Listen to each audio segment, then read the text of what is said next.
High, আমি গুড়িয়া। সেদিন ছিল 12ই নভেম্বর, আমাদের লাভ ইউনিভার্সিটি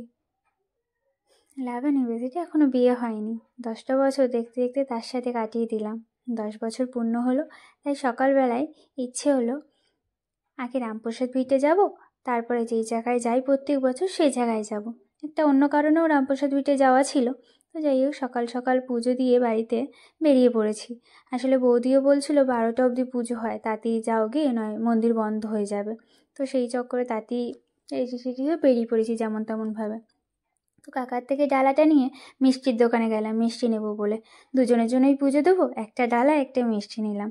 তো যাই, ভিডিও তো করা নিষেধ মন্দিরের ভেতরে, তো ভিডিও করতে পারি না। তো যেটুখানি পেরেছি তোমাদের সেটুখানিই দেখালাম। পুজো দিতে গেছি, আসলে একাই ছিলাম তো, তাই ফোন ধরার কেউ ছিল না, তো এইভাবেই ভিডিও করতে লেগেছে। ওভাবেই ভিডিও করে পুজো টুজো দিয়ে বেরিয়ে আসলাম। একটুখানি দেখাতে পারলাম রামপ্রসাদ ভিটটা, ঘুরতে ইচ্ছে করছিল না। আসলে আরেক জায়গায় যেতে হবে তো, দেরি হয়ে যাচ্ছিল।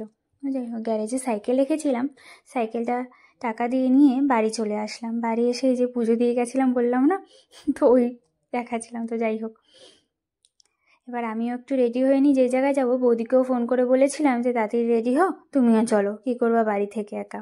সেদিন কেউ ছিল না বাড়িতে, তার জন্য বৌদিকে বলছিলাম। তো বৌদিও রেডি হয়ে নিচ্ছিলো, আমিও রেডি হয়ে নিচ্ছিল।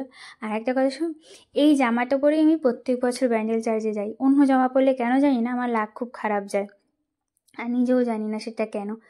তো এই জামাটা এখনও আমার ঢিলা হয়, এখনও মনে হয় আমি মোটাই হয়নি। তো বৌদি বলছিল বাজে লাগছে তোমাকে, না থাক এটাই পরবো। তো যাই হোক, বেরিয়ে পড়েছিলাম গল্প করতে করতে। যেই ঘাট থেকে আমরা যাই সেই ঘাট বন্ধ ছিল, বিচুলি ঘাট, তাই আমাদের ডালক ঘাট থেকে আসতে হয়েছে। তো এখানে মেট্রোর মতো লাগছে, দেখুন এই জিনিসটা আমি দেখিনি গঙ্গার ঘাটে যে আছে। আসলে এই ঘাটটায় আসা হয় না কোনো দিন, সেদিনকেই ফার্স্ট গেছি এই ঘাটটাতে। তো গিয়ে দেখছি এরকম টাইপের। তো যাই হোক, দুজন মিলে হাসাহাসি করতে করতে কী বগর বগর করছিলাম কিছুই মাথায় নেই আমার। তো এখানে স্লো মোশনে ভিডিও করছিলাম, সেই ভিডিওটুকুও দিলাম। আর কি, নৌকাটা একটু শ্যুট নিলাম। তারপর বৌদি বললো কুকুরটা শুরুছে সেটাও নাও।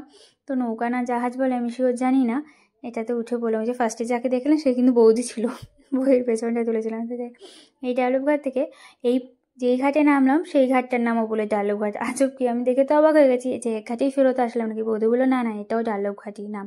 যাই, তো কদিন আগে ছট পুজো ছিল, তো এই মন্দিরগুলো ওই ছট পুজো কত সুন্দর লাগছে না, আমারও বেশ ভালো লেগেছে তখনই দেখে।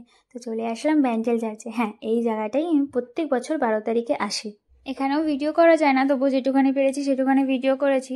তো নিচের তলায় প্রে করে আমরা ওপরে চলে এসেছিলাম মোমবাতি ধরাবো বলে। তো না, আমি বাঙালি, আমি তবুও যিশুকে মানি। বৌদি আর আমি দুজনেই চলে গেছিলাম ওপরে মোমবাতি ধরাবো বলে। তো মোমবাতি ধরানো হয়ে গেলে নিচে চলে এসেছি, বাড়ি যাবো, দেরি হয়ে গেছিলো অনেক। তো ওখানে আজ এইটুখানি থাক, ভালো লাগলে পাশে থেকে টাটা, বাই বাই।